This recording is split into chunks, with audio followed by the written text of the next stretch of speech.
ভাইয়ের মাল ঠগাইয়া খাইছেন, বোনের সম্পত্তি দেন নাই, যত দরবেশি করেন কোনো কাজ হবে না, কোন দরবেশিতে কাজ হবে না। আমার একটা বোন, আমরা 7 ভাই, আব্বাজান রহমাতুল্লাহ আলাইহির জমানায় একেবারে ঠিকঠাক মতো যে যা পাবে সব কিছু বন্টন করে দিয়ে গেছে,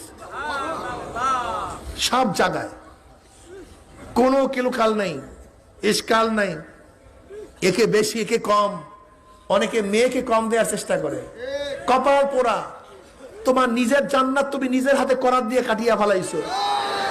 তোমার ছেলে তোমার সন্তান, তোমার মেয়ে তোমার সন্তান না।